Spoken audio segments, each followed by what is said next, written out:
Magsasalang kami tonight ng itlog ng pabo sa incubator. Itong incubator na to ang pinaka-best purchase ko talaga dahil dito nagsimula yung pagbe-breeding namin. Mula sa panabong na manok, pato, ngayon pati pabo na or turkey kung sa English. Diba? Gamit na gamit siya guys. And ngayon nga magsasalang kami ng itlog ng turkey. Si daddy talaga ang expert dito kaya ako tigabit-bit na lang. 28 days pala yan bago magpisa. Ang ginagawa ng daddy pag iitlog yung turkey is kinikip nila yung itlog tapos babalutin sa papel, ilalagay sa ref. Kasi sabi niya kung naka-ref daw is doon daw yun mamumuo yung embryo ng itlog. Diba? May mga new knowledge na naman kitang nabalaan. Pagbaba nga ng itlog sa ref ay pupunasan niya yan tapos ilalagay sa egg tray tapos papapawisin ulit. Akala ko nga pagbaba niyan sa ref pag after niya punas is isasalang na pero hindi pa pala. Papapawisin pa daw yan ulit tapos doon na siya isasalang kung dry na.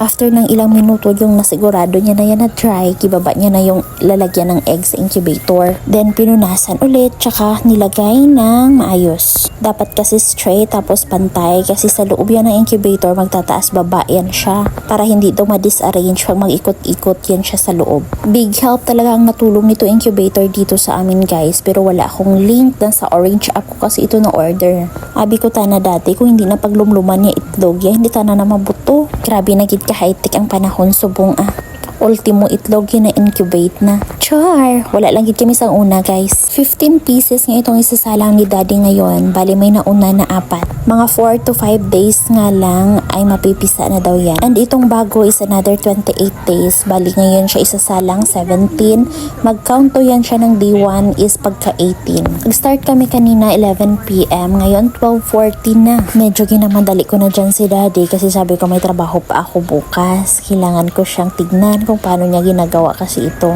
Tsaka ako lang kasi ngayon yung alalay niya. Wala siyang alalay na iba. And then charan, isasalang na natin siya. Automatic incubator nga po pala ito. Ito yung birthday wish niya sa akin last year.